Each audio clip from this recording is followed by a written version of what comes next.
Wild Time Cooking with Allison Davis is brought to you by Corman Kitchen and Bath. Hey there, welcome back to Midday Kentucky. Chef Allison Davis here in the Wild Time Kitchen.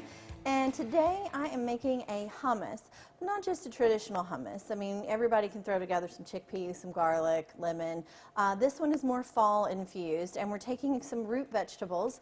I took some parsnips and I roasted some parsnips on a sheet tray just with a little olive oil, salt, and pepper.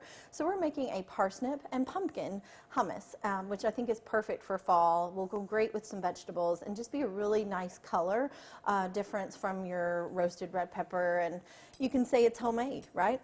So we are going to take in some garlic, and all this is in a food processor, so super simple. So I've got some minced garlic, and then we're going to add a can of chickpeas. These have been rinsed and drained.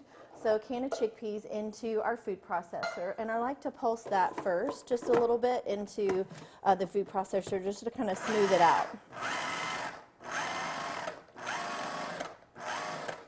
All right, now to this, we are going to add a couple other ingredients. Of course, we want to season our hummus with a nice bit of salt and pepper.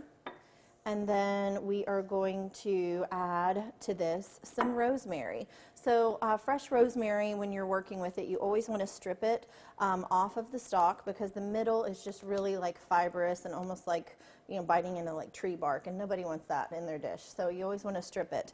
And then we're just going to finely mince it. Again, you really want to mince this really fine, because rosemary leaves are really thick and they can get stuck in your teeth and really kind of change the texture of whatever dish it is that you're working with.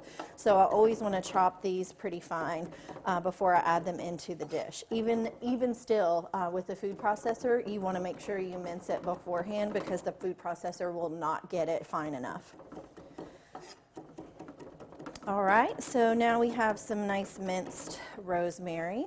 I am going to take our parsnips that we roasted off and go ahead and throw those in as well with our chickpeas. Parsnips, if you haven't had them, give you a really earthy flavor. They're a little bit more earthy than carrots, almost kind of like a turnip or a beet, very rich in flavor. All right, now we're going to add some canned pumpkin. And this canned pumpkin, I added just a little bit of chili powder and some cayenne. And this is just going to give us a wonderful creaminess to this, and also that sweetness that the pumpkin possesses. All right, a little bit of water in here just to help smooth things out. We're going to add our rosemary, and then we'll blend this up again. Now we should start to see it really smooth out more. Now, if we need to smooth this out more, you can add a little bit of oil, or we can just add a touch more water. And then to really kind of take this to a different level, I'm going to give it a touch of maple syrup. And that's really it. If you like citrus, we may add a little bit more water to smooth that out, but really that's ready to go. If you like a little bit of fresh citrus, you could always add a touch of lemon juice instead of water. Really just kind of personal preference, and I always say, you know, the joy of cooking is really doing it to your own taste. So add more seasoning, add some spice, add curry powder. I mean, really get creative with it, but I think the combination of the chickpeas, the parsnips, and the pumpkin will be quite surprising and enjoyable. All right, you guys know where to find this recipe. You can go to middaykentucky.com/recipes tab. I'm Chef Allison Davis. Thanks so much for watching. We will be right back after this short break.